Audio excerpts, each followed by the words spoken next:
Sasa leo lipo jambo moja ambalo natamani tushare kwa pamoja, hasa watu ambao tumekuwa tukifundishana mambo mbalimbali, tumekuwa tukielimishana mambo mbalimbali kwenye mitandao ya kijamii, na hata wale ambao tunakutana uso kwa uso kwa ajili ya kuelimishana mambo fulani. Sasa ni mara nyingi tunaelimishana kuhusiana na upambanaji kimaisha, namna ambavyo mtu anaweza akatoka hatua moja kwenda hatua nyingine. Kuna kitu cha msingi sana ambacho binafsi nimekiona ni cha muhimu kukielewa kama wewe ni mtu ambaye ni mpambanaji kwenye haya maisha. Ni kwamba unapokuwa unapambana ukijua ya kwamba kuna watu wengi sana nyuma yako wanakufuatilia.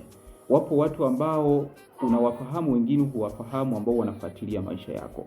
Wengine sio tu kufuatilia maisha yako, wengine ni kwamba wanakutegemea wewe.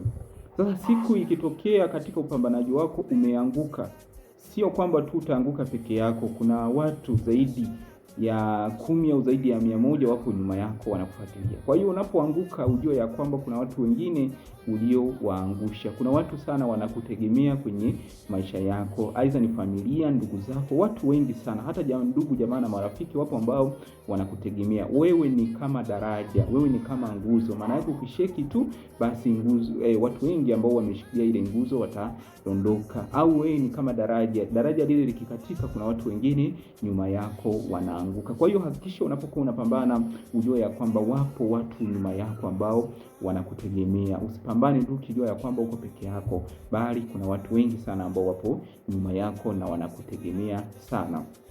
Ili usiwaangushe, hakikisha unapambana, hakikisha unasonga mbele. Ukianguka basi inuka, uendelee na safari. Hata kama unapitia maumivu ya namna gani, wewe songa mbele, kwa sababu ukionyesha yale maumivu kwa nje, kuna watu utawakatisha tamaa. Kuna watu wengine wanafanya kazi kwa bidii kwa sababu ya wewe tu unavyofanya kazi.